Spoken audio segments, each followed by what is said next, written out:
Welcome back to 504 Road Trips. Today we continue our trip down the Mississippi River on Louisiana Highway 39, headed south on the east bank of Plaquemines Parish.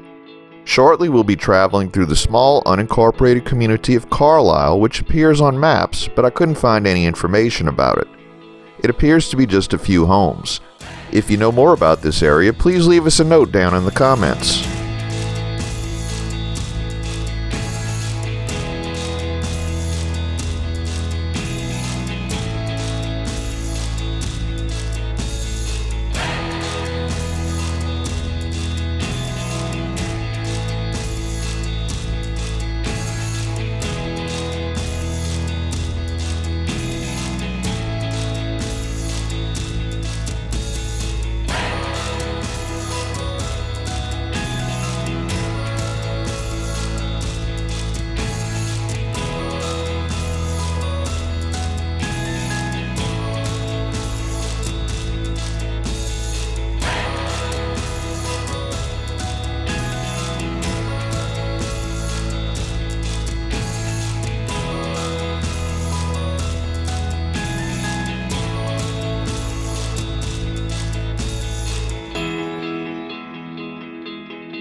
Just a reminder, if you haven't already, please hit that subscribe button and the bell beside it to be notified of when our new videos come out. And give us a thumbs up or hit the applause button if you enjoy our videos.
Here, LA 39 moves away from the river to run alongside the backside of the riverfront town of Phoenix. LA 39 originally continued on the River Road but was rerouted in the 60s.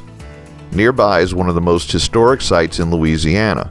In 1699, French explorers Iberville and Bienville built Fort Mississippi to support their claim of the Mississippi River and Valley. At the time, the fort was on the bank of the Mississippi River, but the river's course has changed and the old fort site lies about a mile inland. Native Americans forced the French to vacate the fort by 1707. Flooding and tropical storms have long since removed every trace of the fort.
On the left is Harlem Lane, which runs over the levee and across a land bridge to a row of fishing camps on a narrow spit of land. It was here in the James Bond flick Live and Let Die that a boat chase scene took place. On that land bridge is where a boat attempting to jump the land bridge ended up mostly inside of a 1973 Impala police cruiser.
We conclude today's video here. Thanks for watching. If you'd like to help support our channel, please check out our merchandise at 504roadtrips.spreadshirt.com. If you like this video, please give us a thumbs up, post a comment, subscribe, share and follow us on social media, and join us for our next 504 Road Trip.